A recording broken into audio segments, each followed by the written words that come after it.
je suis ravie de vous retrouver, comme chaque jeudi soir, pour parler d'économie. Ce soir, nous ne sommes pas à Alger, nous sommes à Biskra. Nous avons fait le choix de voir l'économie sous un autre angle, vu d'une wilaya pour qui la date est un moteur. Ici, la date est produite de manière massive et dans les régions avoisinantes également. La date est un moteur pour de nombreuses PME et TPE également, pour de nombreux agriculteurs, transformateurs et exportateurs aussi. En début de semaine, la wilaya de Biskra, via la Chambre de commerce et d'industrie des IBAN, a organisé le Salon international de la date en sa deuxième édition, rassemblant tous les acteurs de la région. L'occasion pour nous pour parler de cette date qui est désormais bien produite. 2016 a vu la production de près d'1 million de tonnes en Algérie, à travers tout le territoire bien sûr, mais un défi de distribution et aussi de conditionnement surtout et d'exportation se fait attendre. Nous allons justement parler du défi de la labellisation de la date de Biskra et des capacités aussi de pouvoir l'exporter dans les meilleures conditions et au meilleur prix. Nos invités ce soir sont bienvenus. Merci d'avoir accepté notre invitation. Bonsoir Madame Fotoum Lahdari. Vous êtes la directrice du Centre de recherche scientifique et technique sur les régions arides à Biskra. Merci d'être avec nous. À vos côtés, nous avons un opérateur, Monsieur Riyad Mabrouki. Vous êtes le directeur général de Ced Oasis, qui est une entreprise familiale, privée. Et vous êtes à la fois producteur, conditionneur et également exportateur. Merci d'être avec nous. Monsieur Aziz Khedor, bonsoir. Vous êtes le gérant de l'entreprise Agrodat et vous êtes également une entreprise privée qui exportait notamment aux États-Unis. Vous allez pouvoir nous raconter ça, qui est quand même une expérience assez atypique. Et à vos côtés, Monsieur Youssef Remri, le président directeur général de la Sudaco, qui est l'unique entreprise publique de production de dates. Et vous êtes également le président de l'association des exportateurs de dates. Merci d'être avec nous. Alors avant d'entamer ce débat sur le défi de l'exportation de la date de Biskra, la Degletnour, la fameuse Degletnour, je vous propose d'aller dans ce salon qui donc a été organisé en début de semaine à Biskra. Il s'agit de la deuxième édition du Salon international de la date de Biskra qui donc a rassemblé plusieurs acteurs. Le ministre s'est déplacé, une large délégation. Le salon a été international, mais il n'y avait pas d'opérateur international proprement dit. Il a cependant pu drainer des gens qui sont intéressés par la filière. Je vous propose de suivre le reportage de Nour El-Houda Bouzegao. Le Salon international de la date revient pour sa deuxième édition. Biskra réunit pendant 4 jours des producteurs de dates venus de Biskra, de Ouergla, d'El-Oued, de Gherdaya et des industriels nationaux et étrangers. La manifestation est un espace d'exposition de la grande richesse de la production nationale de dates. Nous représentons la région de Tolga. Comme vous le voyez, nous exposons le premier choix de la fameuse Degletnour. Nous exposons aujourd'hui une nouvelle variété de dates que nous produisons à Tougourt. Nous prenons part à ce salon pour faire connaître notre production. Ce salon a pour but principal de revaloriser la production nationale et identifier les opportunités pour la date algérienne afin d'intégrer des marchés étrangers. Notre production est exportée dans plusieurs pays comme la France, l'Italie, la Malaisie ou encore l'Espagne. Nous suivons les démarches classiques pour exporter, mais malgré ça, nous rencontrons des difficultés. Au vu du volume croissant des produits à exporter, il devient primordial d'utiliser les ports au lieu des avions cargo. Dans ce cadre-là, et en droite ligne avec les décisions des pouvoirs publics, les ports sont en plein pied dans l'export et à travers des mesures de facilitation. Donc les mesures de facilitation, c'est premièrement la création d'un couloir vert. Donc le deuxième élément, c'est la création de brigades mixtes. Nous sommes en discussion avec l'opérateur italien, pour exporter à partir du port de Djanjan. La manifestation qui se poursuivra jusqu'au 20 décembre courant donnera lieu à la présentation de plusieurs communications sur les mesures incitatives publiques ainsi que d'accompagnement accordé aux exportateurs de dates. Alors l'autre nouvelle de cette semaine, c'est d'abord le salon que vous venez de voir dans ce reportage, mais aussi l'annonce officielle faite par le ministre de l'Agriculture selon laquelle 3 labels sont donc lancés. Un label qui concerne la figue de Bni Maouch à Béjaïa, un label pour l'huile de table, la cigoise, et enfin celui qui nous intéresse ce soir, le label sur la Diglet Nour Tolga. Alors, ce n'est pas une appellation d'origine certifiée, c'est un label qui définit donc une région dans laquelle se trouve cette date. Alors déjà, pourquoi Diglet Nour Tolga, Monsieur Remblé, allez-y. Vous savez que la variété Diglet Nour, c'est une variété trop vaste qui se trouve cultivée dans tout le sud-est de l'Algérie. Donc notamment les 4 wilayas phares de la date, qui sont Biskra, El Oued, Ouargla et Ghardaya. Mais la variété Diglet Nour, la catégorie la plus prisée et que vous connaissez tous et que vous adorez tous, et la plus connue mondialement, c'est celle qui est dans la région de Tolga. Donc cette appellation Diglet Nour de Tolga l'a fait sortir un petit peu, quand on parle de la figue de Bni Maouch, la figue on la trouve un peu partout en Algérie, mais on a parlé de la figue de Bni Maouch. Les olives se trouvent partout en Algérie, mais on a parlé de la cigoise. Donc c'est ça, l'appellation Diglet Nour Tolga, c'est cette appellation que nous voulons protéger par cette labellisation. Voilà. C'est un label qui va devoir être apposé sur les produits Diglet Nour qui vont être exportés, c'est bien ça Bien sûr, parce que là, il y a derrière un cahier des charges. Il y a un cahier des charges qu'il faut respecter, parce qu'on ne peut pas prétendre, n'importe qui ne peut pas prétendre avoir exporté de la Diglet Nour branchée de Tolga n'importe comment. Donc il faut qu'il respecte un cahier des charges, et ce cahier de charges sera contrôlé par les autorités compétentes au niveau des ports, des aéroports. Et le label ne sera pas donné à n'importe qui. Donc il y a un hologramme qui doit être posé sur les boîtes, et qui dit que cette appellation ou cette catégorie de date est vraiment une date contrôlée, protégée, et c'est la vraie date de Tolga. Voilà. Alors, je m'adresse à vous, Fatoum Lakhdari, qui est la directrice du centre de recherche, et donc avait une connaissance pointue des variétés. À quel point cela va-t-il aider et protéger les producteurs, d'une part les conditionneurs et exportateurs, d'autre part de dire nous vendons de la Tolga et pas autre chose? D'abord, permettez-moi de vous remercier pour nous avoir invités et conviés, d'autant plus que nous accordons un intérêt particulier à cette bioressource, parce que nous, on parle en termes de bioressources. Et je dois rappeler avant tout que la date, c'est l'origine de la sédentarisation de l'homme au Sahara. Ça, c'est un point très important. Sans la date, sans la culture du palmier dattier, on n'aurait pas eu, je dirais, des populations algériennes qui se stabiliseraient à travers ce territoire qui est au départ hostile à la vie humaine. Donc ce qui justifie tout l'intérêt qu'on lui accorde à travers tout le Sahara, et je précise bien à travers tout le Sahara. Maintenant, pour revenir à votre question concernant la labellisation, c'est vrai que c'est une bonne chose. Nous-mêmes, on avait toujours encouragé à ce que certains produits algériens soient labellisés, qu'il s'agisse de produits agricoles ou même d'autres produits autres qu'agricoles.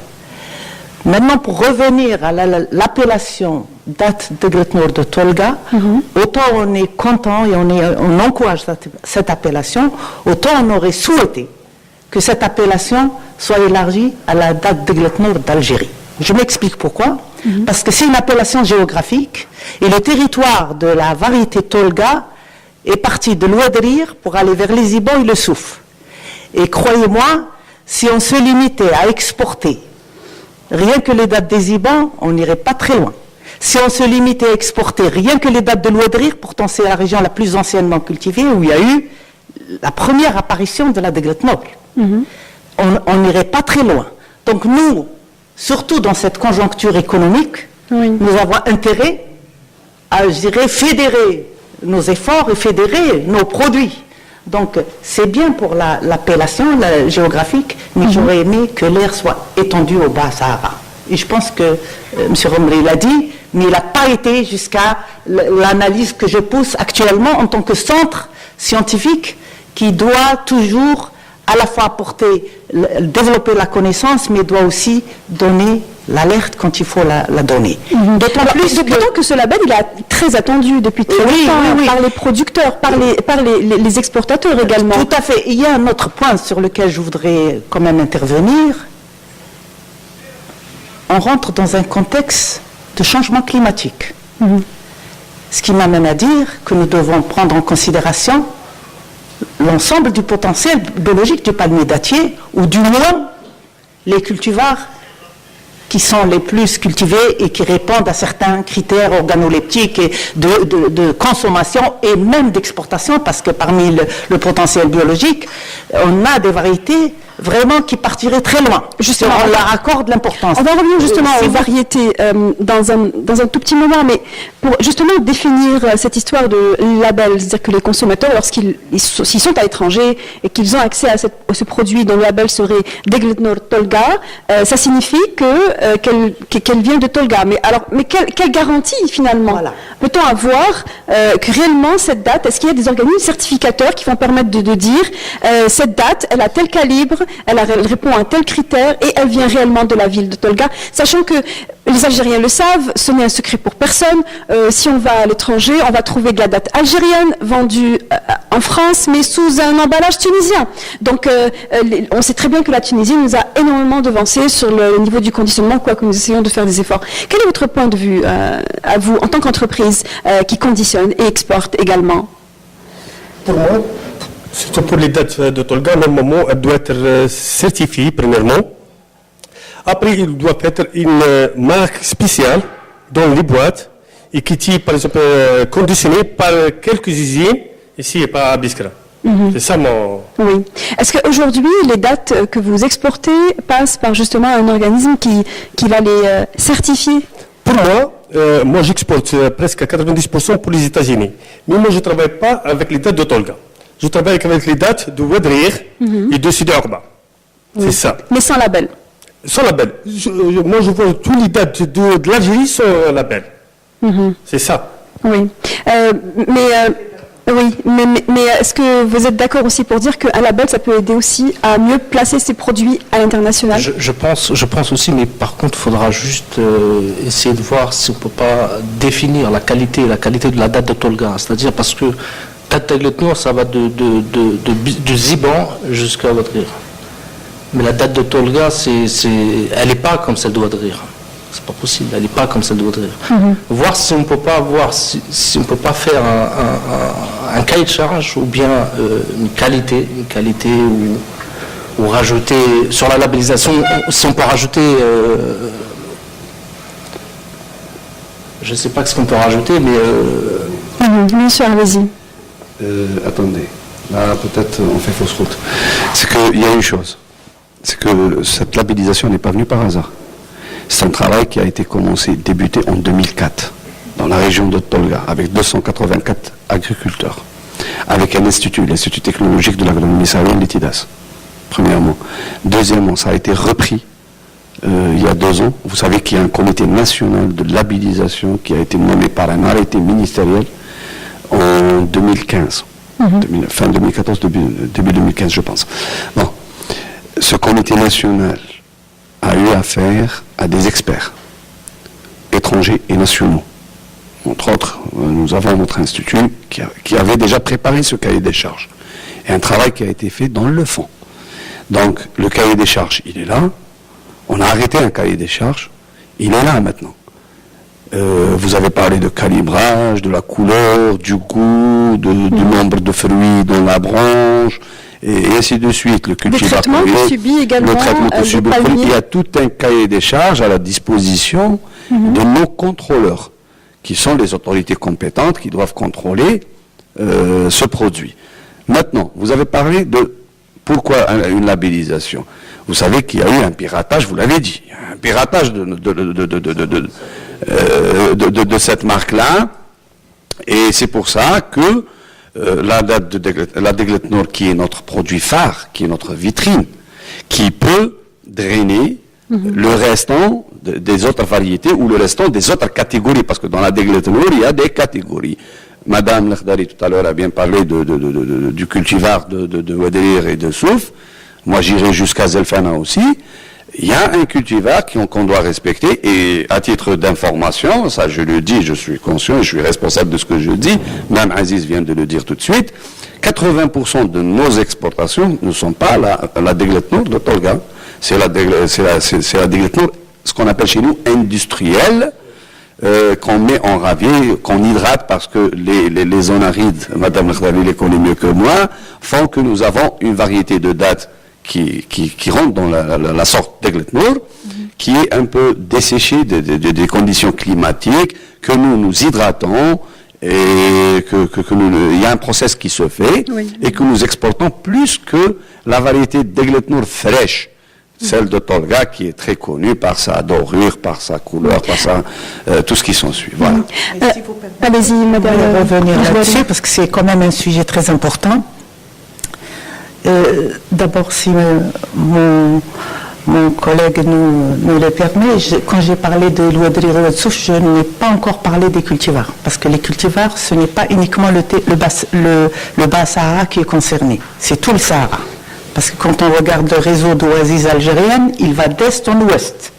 Et nous devons prendre ça dans l'ensemble pour l'intérêt de cette filière. Quand je parlais de l'Ouadri Rouadsouf, je parlais de la Degletnour. Et vous-même, vous venez de le dire, il l'a très bien dit, comme quoi 80% de ce qui est exporté vient de l'Ouadrir, surtout parce que c'est la plus anciennement cultivée, et l'origine de la Degletnour est de là. Et donc, pour l'intérêt de notre économie et de notre exportation, moi j'aurais souhaité que cette appellation ou cette labellisation, que l'aire géographique soit plus élargie. Parce que là, en quelque sorte, on se noue nous-mêmes la gorge. Et en plus de ça, moi je suis agronome, je suis tout le temps sur le terrain. Et j'ai travaillé, tous les travaux de recherche concernent le palmier, de l'irrigation jusqu'à la transformation, pardon. Et par rapport à l'exportation, dans tout ce bassin du Bas-Sahara, vous pouvez trouver des dattes de Degletnour extra fraîches pour l'exportation. Il suffit de savoir repérer les variétés sont différentes, on est d'accord. Non, c'est la même variété. Je tiens le même discours, c'est la même variété. C'est la variété d'Egletnour.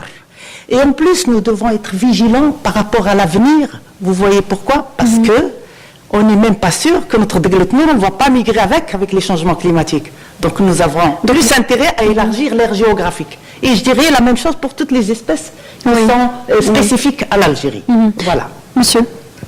Oui, je pense, je reviens vers vous concernant la Degletnour. La Degletnour, c'est une variété, mais la qualité de Tolga n'est jamais comme celle de Ouadrir. Elle a des passes de couleur, elle a des passes de goût, elle est plus grasse, elle est charnue, plus calibrée. Après, je ne suis pas d'accord. Moi, en tant que scientifique qui connaît le terrain, après, c'est la Degletnour. À Ouadsouf, c'est la Degletnour. Et nous, ce qu'on exporte le plus, c'est celle de Ouadrir, exactement. On fait 5% de celle de Tolga et encore. Est-ce que vous pensez que vous, en tant qu'opérateur, vous aurez souhaité avoir plutôt une appellation d'origine certifiée qui aurait donc protégé davantage vos produits plutôt qu'un label sur la Degletnour, même à Ouadrir, plutôt qu'un label qui limite un lieu géographique. Voilà. Qu'est-ce qui aurait été plus bénéfique pour vos produits à l'export? Oui, le lieu géographique, oui, sur la région de Tolga et Biskra en fait. Il a été dit, nous avons rencontré plusieurs opérateurs, et il a été dit que la Degletnour, vous la décrivez très bien, je ne peux pas faire mieux, mais pour l'exporter, c'est pas facile. Elle est super chère, c'est un produit qui est très fragile et très sensible. Elle est consommée par les Algériens, elle est beaucoup consommée, surtout la Degletnour de Tolga, elle est beaucoup consommée par les Algériens. Mais pour l'exportation, vous avez du mal à l'exporter, notamment par avion. Il y a deux facteurs. Le premier facteur, c'est pas uniquement sa fraîcheur, ça on peut un peu, en quelque sorte, maîtriser la fraîcheur du produit ou la stabilité du produit ou la conservation du produit. Et le plus grand phénomène, c'est le prix. Comment vous pouvez exporter une date déjà qui coûte trop cher sur notre marché. Aujourd'hui, vous la voyez sur les marchés, même à Alger, Belcour ou Harraj, à 600-650 dinars le kilo. Le fellah qui est en train de la vendre à 300-350 dinars brut, je dis bien brut, Donc mélanger, un produit mélangé. Comment vous voulez que nous soyons compétitifs? Parce que c'est trop cher. Comment vous voulez que des marchés à un niveau faible de revenus peuvent en quelque sorte s'approprier de ce produit-là. C'est pour ça que 80% de nos produits sont exportés de la date industrielle qui, elle peut avoisiner toutes les poches des consommateurs dans le monde. Voilà. C'est-à-dire que celle qui est de meilleure qualité est beaucoup trop chère. Alors, justement, mais alors, je continue sur le même cours d'idée. Comment expliquez-vous que dans à titre d'exemple, le marché de Rungis, on va trouver le kilo de la Deglet Nour algérienne vendu à 3 €, alors que chez nous, la meilleure des qualités peut même atteindre 800 dinars. Hein. Vous avez dit 600 dinars, vous êtes gentil. Comment justement expliquer cette différence de prix? Et je crois savoir qu'il y a même des opérateurs qui carrément préfèrent importer cette date, dont ils ignorent finalement la provenance, mais dont le prix finalement est avantageux. Allez-y, monsieur.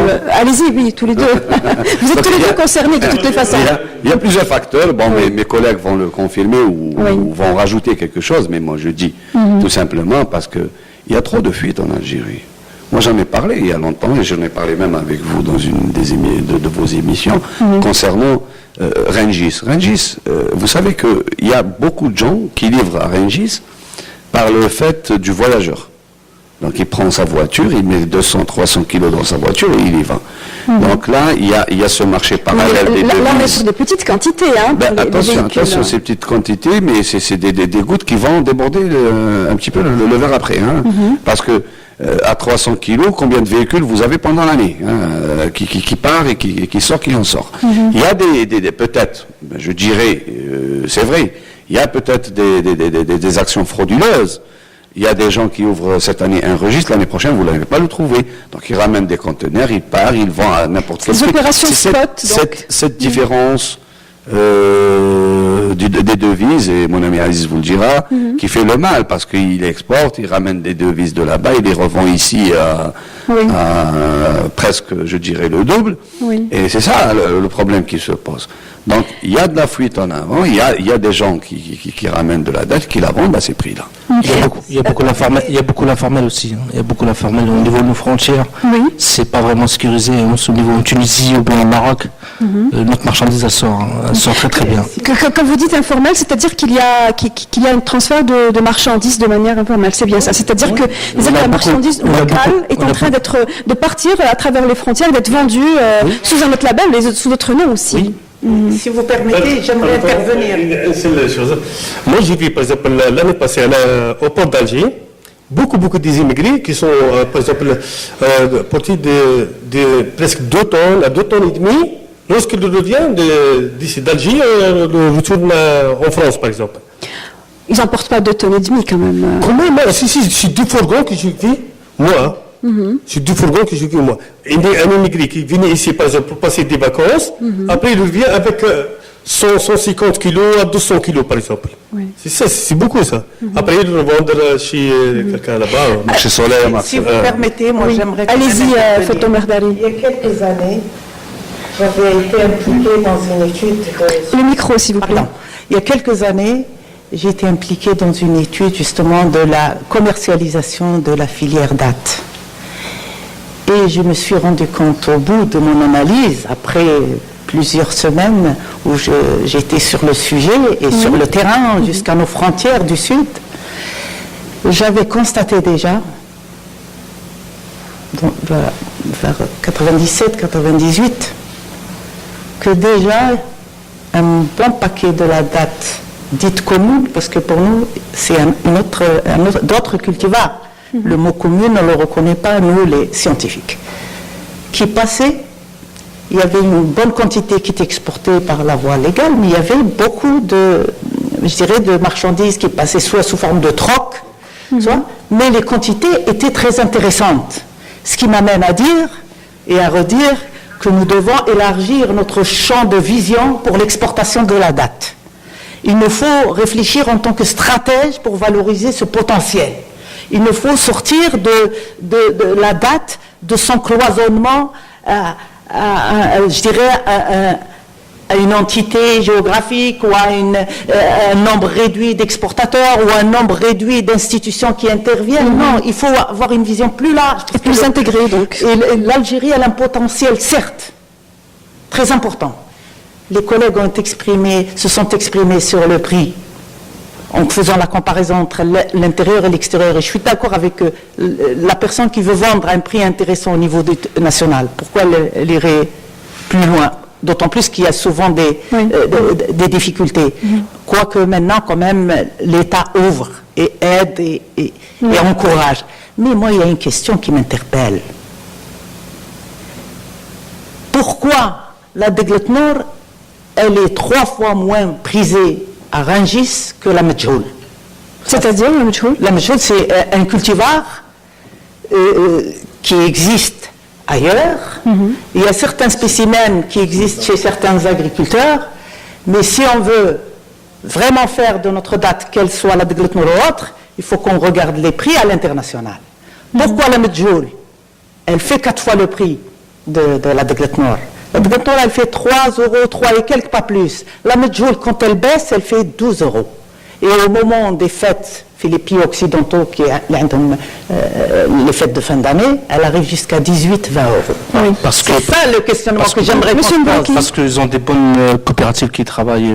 Ça, c'est ça. Donc il faut aller lever les contraintes, il faut aller loin.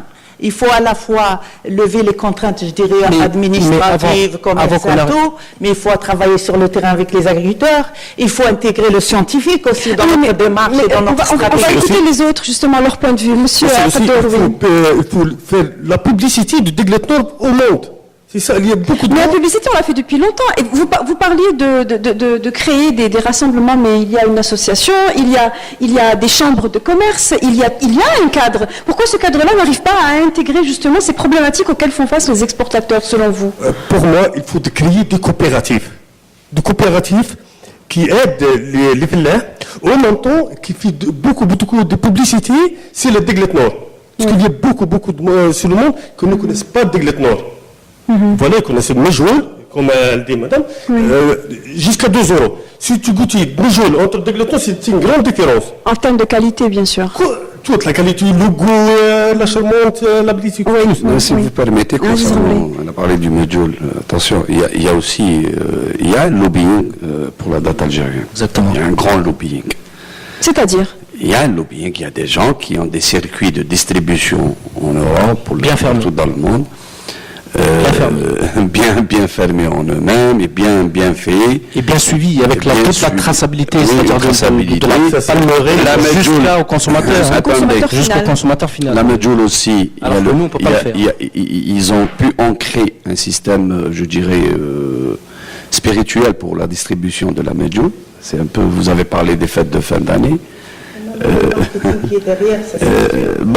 Cette culture de marketing, bien sûr, nous manque un petit peu, mais je dirais que ce lobbying, il est très acharné sur nos produits, sur les produits algériens, et notamment la date. C'est le marché, en fait. Hein. C'est le marché. Quand vous dites lobbying, vous ciblez un certain nombre d'acteurs, ou certains pays, j'imagine aussi. Oui. Mais est-ce que c'est pas de bonne guerre? Est-ce que c'est pas simplement pas l'Algérie, mais on va dire les acteurs algériens qui ne sont pas suffisamment organisés pour se défendre? Bien sûr, on doit se défendre, mais bon, dans ça, il y a trop de choses à faire. Il y a beaucoup de choses à faire. Je vous dirais à titre d'exemple, les accords bilatéraux entre les pays. Nous sommes frappés, nous, l'Algérie, par rapport à d'autres pays, nous sommes frappés par des barrières tarifaires, telles que la Turquie, le Maroc, plusieurs pays où nous avons des barrières tarifaires qui un petit peu viennent se greffer sur le coût de nos ventes aux importateurs de ces pays-là.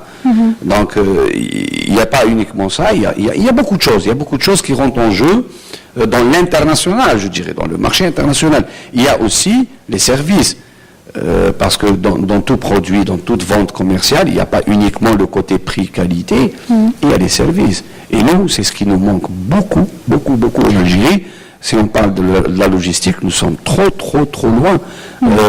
Des gens qui ont une logistique qui peut les emmener Un peu Alors partout justement, dans le monde. avant de parler de logistique, Monsieur Romelu, dites-nous, est-ce que vous connaissez certainement, vous êtes président de l'association des exportateurs, quel est le volume en dinars, en milliards de dinars, des exportations de dattes algériennes, bien sûr?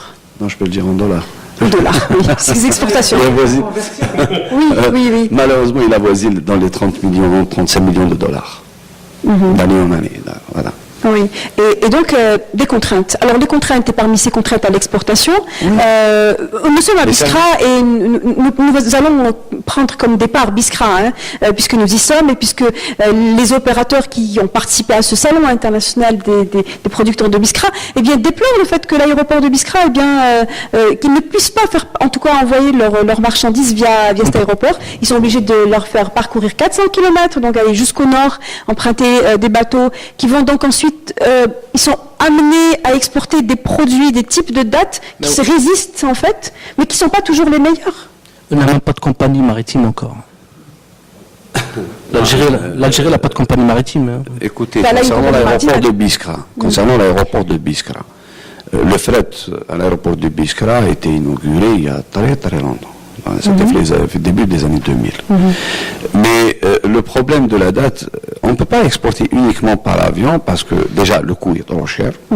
Et donc et les quantités sont minimes. Environ 120 dinars le kilo, c'est bien ça? De 45 dinars, je parle la France par exemple, c'est une moyenne de 45 dinars, mais dans des pays lointains, c'est jusqu'à 120-130 dinars le kilo. Mais sachant que bon nombre d'exportateurs ciblent les régions de l'Asie et des Émirats. Et en plus, vous savez que la flotte aérienne algérienne est pauvre de cargo, premièrement. Deuxièmement, l'aérien ne prend pas de grosses quantités, c'est pas comme le maritime. Donc le maritime c'est beaucoup moins cher et en volume on peut envoyer toutes les quantités qu'il faut. Et nos clients préfèrent le maritime parce que c'est moins cher et on peut envoyer plusieurs quantités en même temps, le tonnage, donc le poids. Et malheureusement, comme l'a dit mon collègue tout de suite, il a dit que nous sommes très pauvres en maritime. Parce que c'est pas pauvre en matière de navigation, toute la logistique, mais on desserte. Nous sommes obligés de passer par des points d'éclatement et ça prend beaucoup de temps. À titre d'exemple, nous sommes concurrencés par les voisins et je viens de rentrer de chez eux au mois de novembre. Ils ont vu que nous avons un petit peu, nous les Algériens, boosté le marché russe qui devient de plus en plus très intéressant. Alors, qu'est-ce qu'ils ont fait? Ils savent que nous, en matière de logistique, nous serons là-bas, notre conteneur sera là-bas en 35 jours. Alors, ils ont tout de suite inauguré une ligne directe qui fait 6 jours sur Novorossiysk. Et là, notre gros problème. Et alors, 35 jours, 6 jours, le client va faire le meilleur choix pour lui. On a des avantages et on a des inconvénients. L'avantage, le gros avantage qu'on a, c'est on a la date. On a la déglette noire. Les inconvénients qu'on a, c'est tout ça, c'est toute la logistique, c'est toutes les infrastructures pour le transport, les coopératives, comme vous me dites. Et ce qui explique aussi le prix aussi, c'est le manque de concurrence du produit algérien sur les marchés internationaux finalement. Oui, aussi. Madame Al-Khali, moi j'allais juste d'une façon globale, je dirais, il nous faut faire des efforts en matière de planification de cette exportation. Il nous faut avoir vraiment une vision claire de quoi on dispose aujourd'hui, de combien on disposera dans 5 ans, dans 10 ans. Il faut avoir une vision stratégique de cette exportation et de son avenir. Voilà. Et si on veut vraiment améliorer nos performances, il nous faut d'une façon générale une meilleure organisation. Le collègue en face, il a parlé de coopérative. Il nous faut une meilleure organisation à tous les niveaux. Là, on est intervenu sur le segment de l'exportation et les moyens de transport. Il nous faut garder en tête que la date fraîche, telle qu'elle est expédiée, c'est un produit quand même qui s'abîme. Et en plus, c'est un produit qui est gorgé de sucre. Dès qu'il a l'humidité, il rentre dans un processus où il y a toutes les réactions biochimiques qui se passent dans le fruit et qui fermentent. On ne parle pas le taux d'infestation qu'il y a. Le taux d'infestation, c'est un autre problème. C'est un autre problème, je l'ai évoqué tout à l'heure en disant qu'il faut aller de la pratique de cette culture au terrain jusqu'à son exportation. Mais pour l'exportation, il faut une meilleure organisation au niveau de la vision, au niveau de l'organisation, en coopérative, tout ça, et puis au niveau des moyens. Il faut que nous soyons dans les temps. C'est ça, à mon sens. Elle a parlé dans les temps, parce que j'allais rebondir sur dans ça. Les temps. Moi, vous avez bien dit le mot dès le début, la planification. Vous savez que les 2 pics, et mes collègues sont là, où on peut placer plus de dates dans le monde. Il y a les fêtes de fin d'année, et il y a le ramadan pour la communauté musulmane. D'accord. Il faut se poser, et faire l'expertise aussi, se poser la question, est-ce que nous avons des infrastructures qui peuvent répondre rapidement je dirais, à ces 2 pics. Ramadan, pour le moment, il est un peu loin, on peut s'organiser, on peut préparer. Mais pour ce qui est des fêtes de fin d'année, vous savez qu'on récolte fin novembre, madame, et on doit expédier au plus tard, le 29 novembre, toute la marchandise est sur les étalages des pays qui fêtent les fins d'année. Donc, est-ce que nous avons des infrastructures pour ça? Quand je dis des infrastructures de base, faire une très bonne récolte, récolter la date, la trier, la mettre en empaquetage. Est-ce que nous avons les usines qui répondent tout de suite? Est-ce que nous avons des usines de conditionnement? Est-ce que justement ces capacités qui viennent juste après celles du producteur sont suffisantes justement pour pouvoir... Ils ne sont pas suffisantes. Ils ne sont pas suffisantes. C'est ce que je suis en train de dire. Ils ne sont pas suffisantes pour faire face, pour inonder le marché international, parce que si on ne vend pas les 2 périodes à demain, c'est que vraiment on est loin. Le reste de la consommation annuelle, c'est lourd. Nous, les unités de conditionnement, on connaît ça. Combien d'unités justement de conditionnement et d'exploitation? Généralement, ce sont des activités combinées. Existe-t-il en Algérie? Actuellement, nous sommes presque une 40aine d'usines de conditionnement de date. Il y en a presque, la majorité elle est ici à Biskra. Et nous avons un peu partout dans la région du Sud, ou même dans le Nord, il y a Sétif, à Constantine. Donc, mais est-ce qu'elles sont suffisantes? Est-ce que nous pouvons vraiment faire face à la demande? Même si vous nous ramenez des marchés, vous nous dites, écoutez, bon, en 2 mois, est-ce que vous pouvez faire 1000 tonnes?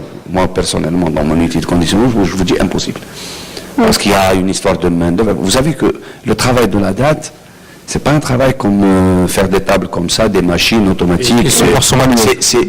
C'est un métier manuel. Oui. Manuel et féminin encore. Alors là, il faut trouver les bonnes femmes pour ranger les dates. Il faut déjà commencer par dire que celui qui descend la grappe de dates est un radiologue.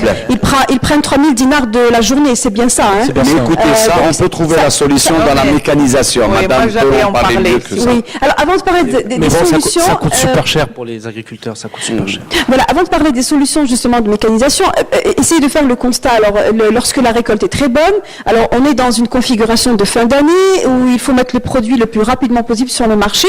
Est-ce qu'il y a des facteurs qui viennent gêner entre le producteur de la date et le conditionneur? On parle des collecteurs. Ce sont des parasites, c'est comme le bouffon-roi.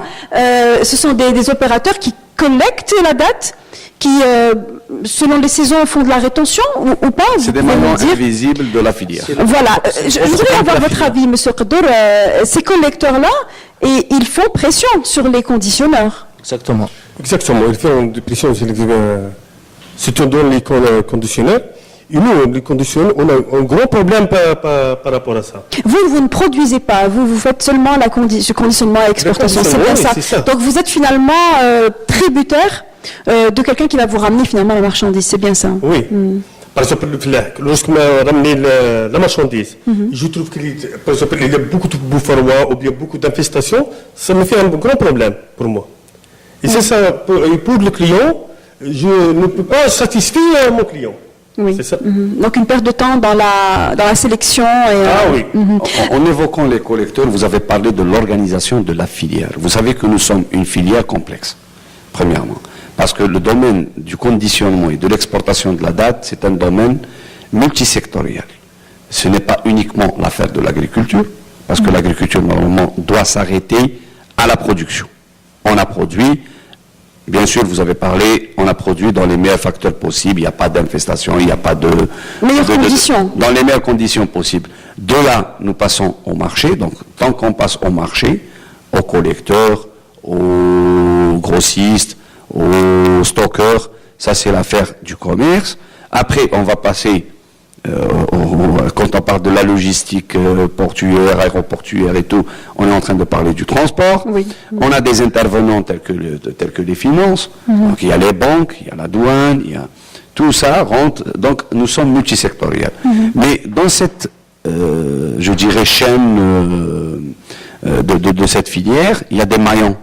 Et vous avez parlé d'un maillon qui est très très important, c'est les collecteurs, qui sont invisibles pas à nos yeux, nous les conditionneurs, mais invisibles à la réglementation, à l'organisation.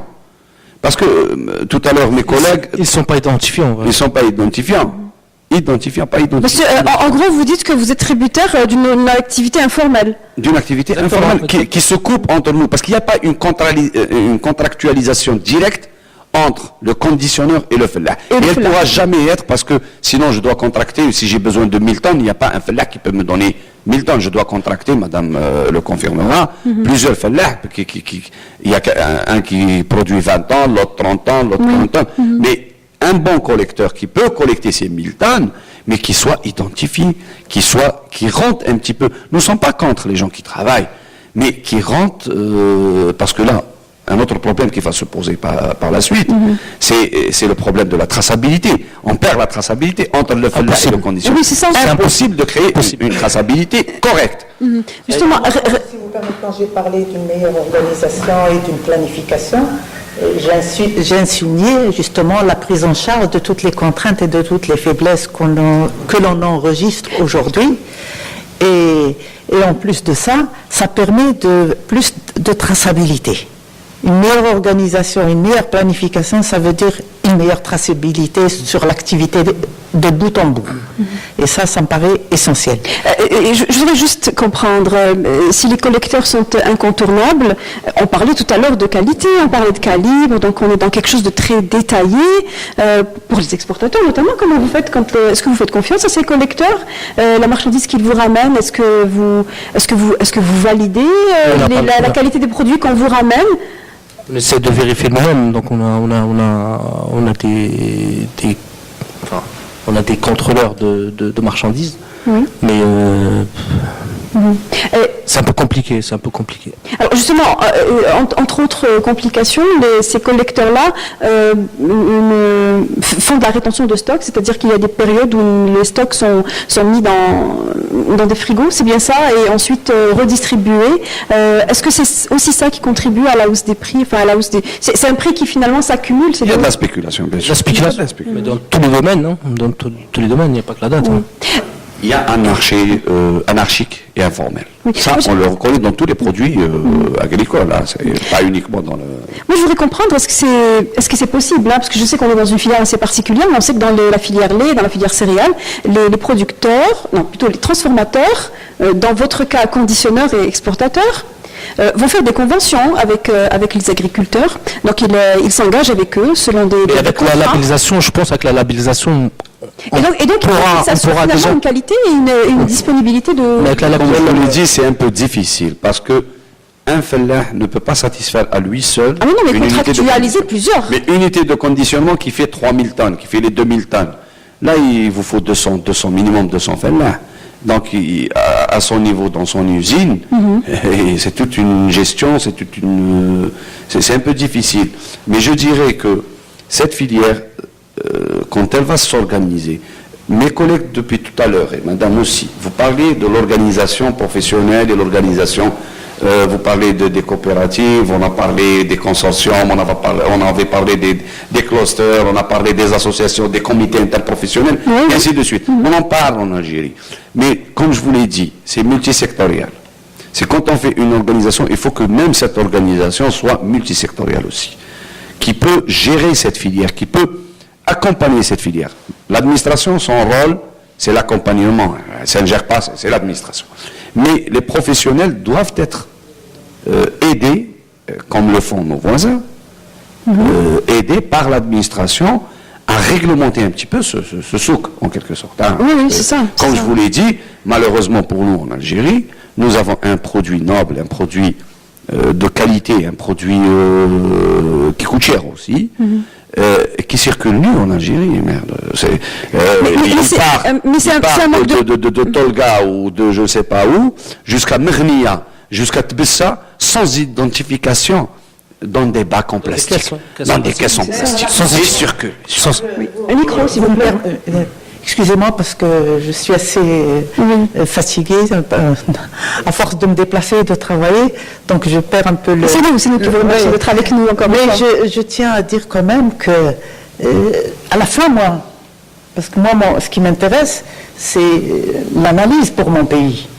Je me pose la question, tout compte fait, est-ce qu'on n'a pas intérêt à mettre le paquet sur d'autres cultivars pour l'exportation qu'on arrive à exporter avec moins d'exigences, avec moins de moyens d'emballage et le coût, leur rentabilité est beaucoup plus intéressante. Parce que nous, l'exportation, c'est pas pour le dire aux gens, aux yeux des pays du monde, qu'on a exporté la date de Tolga. Moi, ce qui m'intéresse en tant que scientifique qui est dans un centre de recherche sur les régions arides, c'est voir que cette bioressource a des retombées vraiment sur le plan économique pour mon pays. Donc en gros, il y a des questions vous dites que finalement, on n'est pas obligé de mettre en avant la dégletno systématiquement. Moi, je suis pour qu'on mette toutes les variétés intéressantes. Et quand j'ai dit de l'exemple du prix de la méjole, ça doit faire réfléchir même quelqu'un qui n'a rien à voir avec la filière. Donc nous avons intérêt à mettre en avant la dégletnor qui est connue, et la dégletnor n'a rien à prouver. Il y en a d'autres cultivars sur lesquels on aura moins de difficultés et qui peuvent faire notre affaire. Sans parler de date molle, sans parler de... Si vous voulez la vendre à 2 euros, si vous voulez la vendre à 2 euros, il faudra régler tout ce problème-là. Non, mais je ne parle pas de... Non, je suis d'accord avec lui. Attendez, je vais expliquer ce qu'il veut dire. À 2 euros, il faut régler le problème de l'informel. Sans l'informel, on ne peut pas la vendre à 2 euros. Madame Lakhdari, je vais aller direct. Madame Lakhdari, je vais aller direct. Si les Tunisiens achètent... direct. Si on touche à ce cultivar, et on a essayé la Tafzul, on a essayé la Timjort, on a essayé la Mejdekla, on a essayé la Degla Baïda. Dès qu'on touche, ça flambe. Ça flambe. C'est ça le problème. Ça flambe parce que le problème vient de l'intérieur. Bien, comme vient de le dire mon collègue, c'est toujours avant organiser la filière. Qui fait quoi? Qui fait quoi? El Fellah, il produit. Avec sa carte le collecteur. Donc vous revenez à ce que je disais au départ. Oui. Meilleure organisation, mais sans se serrer sans se serrer le nœud à la gorge. Non, mais si vous voulez garder le retour de l'hiver, on doit le surveiller. Vous savez, les tonnages qui partent vers les pays du sud, de la Mejdegla et de la Degla Baïda, si on arrive à les maîtriser, c'est plus rentable en devise que la devise. Bien sûr, actuellement. Je suis d'accord avec. Vous parlez de quantités qui partent où? Qui partent dans les pays du Sahel. Non, je vais bien expliquer ce phénomène. Sur les frontières, oui. On est en train de parler du troc. Pas uniquement le troc, même ceux qui partent. Voilà, le troc et les il y a une loi qui régit le troc par le ministère du Commerce. Bon. Mais malheureusement, le troc sort de son cadre réglementaire. Le troc, quand il a été fait uniquement pour les 4 wilayas limitrophes avec le subsahara. Bon. Je ne parlais pas que de ça. Attendez. Je viens à ce que vous venez de dire, mais il faut qu'on explique à nos amis auditeurs et à téléspectateurs. Voilà, téléspectateurs bien sûr. Donc il faut qu'on leur explique qu'est-ce que c'est que cette histoire de troc. Vous savez que presque plus de 50 000 tonnes qui partent.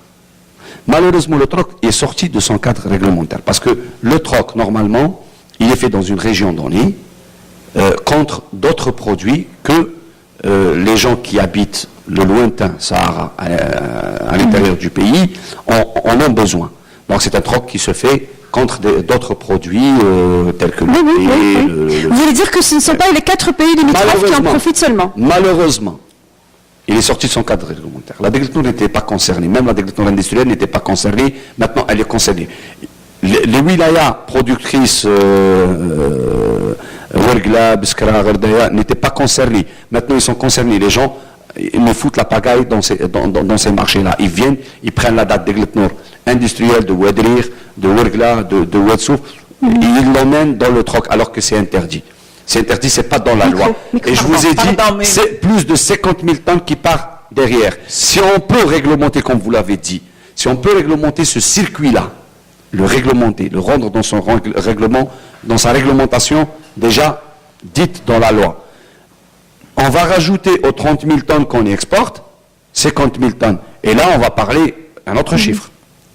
On va parler un autre chiffre. Oui, les volumes vont augmenter. Allez-y, si vous permettez, moi, quand j'ai évoqué ce cas du pays du Sud, ça ne veut pas dire que je suis pour le troc ou que j'encourage le troc.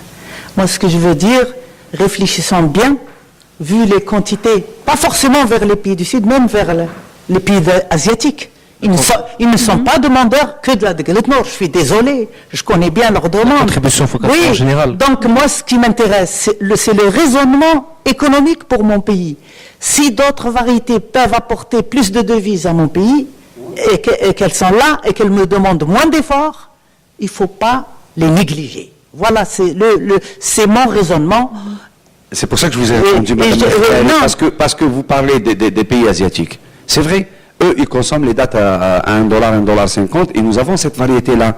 Eux, ils consomment la date iranienne et égyptienne, qui ressemble à la tinicine que vous connaissez, et qui ressemble à la hmira, généralement. Nous avons la hmira, nous avons la tinicine. Il faut pénétrer ces marchés-là avec ces variétés-là. Mais attention, la désorganisation de la filière va faire que je ne pourrai jamais vendre la tinicine à $1,50 là-bas pour concurrencer les Égyptiens et les Iraniens, si je touche à ce produit et dire qu'il va être exporté demain. C'est ça le problème. C'est que on doit d'abord organiser notre marché. On enlève... Oui, mais ça fait en même temps des années que le marché doit être organisé, où la Degletnor est toujours concentrée, c'est-à-dire que tous les efforts sont concentrés sur elle, et le bilan finalement, il n'est pas si probant que ça. Et nos exportations restent les mêmes depuis des années. Les volumes il est d'accord avec moi, ça n'évolue pas beaucoup. C'est pour ça, moi j'ai dit, parce que ça fait 30 ans que je parle de mon problème. Réfléchissons stratège. Aziz Qaddour. Oui. Moi je vois pourquoi on exporte un peu. C'est ça le problème, puisqu'on n'a pas certifié, c'est ça. Il faut certifier notre usine, par exemple. Oui. Il faut c'est ça. Puisque les gros marchés, par exemple, demandent toujours, par exemple, le moindre du jour, c'est l'IFS. C'est ça. Alors, on retourne sur la traçabilité. Pour moi, par exemple, maintenant, je fais la traçabilité. Alors, j'ai fait des gens spéciaux avec des fiches spéciales, avec des fermes spéciales, pour faire une traçabilité de vos produits. De nos produits. Oui, c'est ça. Alors, même le client, là-bas, lorsque tu vois que vous avez une traçabilité de ton produit, il demande plus. Oui, oui. Ça, on a oublié le troc, puisque le troc, c'est mais vous, évidemment, vous projetez dans le marché sur lequel vous êtes, à savoir le marché américain, c'est bien ça. Oui. La première étape a été celle de la certification. C'est comme ça que vous avez pu pénétrer ce marché, évidemment. Par exemple, moi, j'ai entré dans le marché américain en 2012. En 2013, ils nous demandent un certificat pour entrer, par exemple, entrer à Watchmark, par exemple, pour entrer les produits à Watchmark, ils nous demandent le certificat, au moins l'IFS ou bien le BRC. Alors, avec l'État, on ne peut pas aller.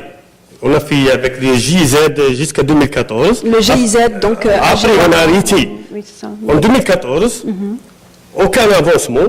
Maintenant, on a fait avec un expert, à notre propre argent, tunisien, que nous fait maintenant le certificat l'IFS et BSC. Oui, oui. C'est ça. Ça, c'est pour rentrer d'autres marchés. Et là, on est réellement dans les efforts, justement, des entreprises. C'est l'entreprise qui, finalement, fait elle-même des efforts pour pouvoir s'en sortir. C'est bien ça. Il nous reste encore quelques minutes pour écouter, vous, le témoignage de votre entreprise. Quels sont les efforts aussi également que vous faites, sachant que vous exportez déjà depuis plusieurs années, en parlant de cette oasis. Je pense, moi, les gros problèmes qu'on a aujourd'hui, déjà, c'est la main-d'œuvre. Déjà, on a un gros problème de main-d'œuvre. Et donc, de qualité, de ressources humaines, de quantité. Que ce soit dans l'agriculture ou dans le conditionnement de la date. Gros problème. Oui. Problème de transport qu'on a, on n'a toujours pas réglé. Problème de l'informel, que ça aussi, c'est un autre problème encore. Oui. Et c'est tous ces problèmes-là qu'on doit résoudre avant d'attaquer d'autres marchés ou voir voir si on peut régler autre chose. Voilà. D'abord, Si vous permettez. Un dernier mot, puisque le temps. Un dernier mot pour vous et Madame Lakhdari, allez-y. Si vous permettez. Bon, tous les ingrédients sont là. Dieu merci, aujourd'hui, nous avons une cellule d'écoute à haut niveau que nous avons toujours souhaité. Nous avons les ingrédients pour faire une bonne sauce. Nous avons la date. Nous avons pu, parce qu'il ne faut pas uniquement dresser un tableau noir. Mais nous sommes là. Nous avons une richesse. C'est la fête de la date. C'est la fête de la date aujourd'hui. Vous avez parlé de 1 million de tonnes de production, alhamdoulilah, et qui va s'accroître en 2019, Inch'Allah. Donc, nous avons les ingrédients. Nous avons parlé d'une seule chose, c'est l'organisation de cette filière. C'est tout. C'est ce qui fait mal à nos exportations, ou sinon à tout notre marché. Et nous avons d'autres produits.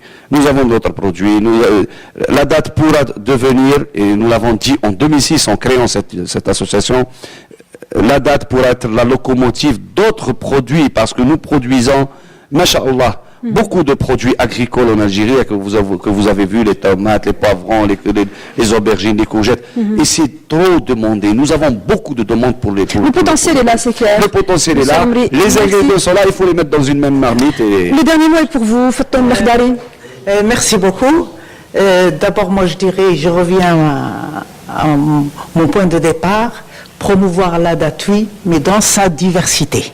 C'est vrai qu'il faut aller exporter la Deglet Nord, mais il faut aller aussi promouvoir les autres cultivars. C'est très intéressant d'un point de vue économique et ça nous ouvre aussi un volet sur le plan écologique. Je m'explique. Nous rentrons dans une ère d'ébullition écologique et de changement climatique et nous remarquons déjà sur le terrain des changements au niveau de nos cultivars de date, à commencer par la Deglet Nord, au niveau de l'ouverture d'espaces mâles et femelles, au niveau des dates de maturation, et ça implique encore une meilleure organisation, sinon ça va être dur pour nous. Le deuxième point sur lequel je voudrais insister, qu'on utilise aussi et qu'on valorise les résultats de la recherche-développement. Surtout pour une filière comme celle-ci, qui a plusieurs instituts au niveau du Sahara. L'État algérien a développé des instituts et je voudrais juste dire un mot par rapport à ce qui se fait au niveau de notre centre de recherche sur la région d'Arif. Très rapidement. Il y a eu une division de recherche qui a été consacrée au palmier dattier. Toutes les bioressources sont concentrées dans une même division, sauf le palmier dattier. On l'a sorti avec le soutien du ministère de l'Enseignement supérieur et de la fonction publique. Donc il y a des chercheurs qui sont payés pour cette filière et cette spéculation. Et parmi les équipes qui exercent dans cette division, nous avons une équipe de machinisme qui a mis au point une récolteuse, un prototype de récolteuse qu'on a essayé de vraiment de montrer, de vulgariser. Enfin, on a peut-être un investisseur algérien qui va la reproduire et ça va enlever le calvaire de la main-d'œuvre. Et surtout, c'est un prototype qui élimine le fait de grimper. Parce que le fait de grimper, il n'y a plus de personnes. Ça sera un bond en avant pour aider la profession. Si vous permettez, c'est un produit qui a eu le premier prix d'innovation en 2014. Donc, qu'on ne nous laisse pas venir au point d'aller faire reproduire notre brevet à l'étranger. Ça serait malheureux. Et il y a beaucoup de produits dans ce sens. Et je tiens à annoncer à mes frères qui sont dans la date que cette division, avec l'appui de notre ministère et de notre direction générale de la recherche, a ouvert un laboratoire de technologie de la date avec vraiment un équipement de pointe et actuellement l'équipe elle est sur la transformation. Et justement pour valoriser tous les cultivars qui sont un peu boudés par notre marché. Merci à vous. Je rappelle que vous êtes la directrice du Centre de recherche scientifique et technique sur les régions arides. Merci à vous, Riyad Mbroki, directeur général de CED Oasis, d'avoir été parmi nous. Merci à vous, Aziz Khaddour, gérant de Agrodat. Et merci à vous, monsieur Ramri Youssef, président directeur général de Sudaco et président de l'Association des exportateurs de dattes. Merci à vous de nous avoir suivis jusqu'au bout. On se retrouve la semaine prochaine pour le dernier numéro de l'année 2016 où nous ferons pour vous discuter des intervenants sur le bilan de ce qu'a été l'année 2016 en économie. Très bonne soirée à tous, à jeudi prochain.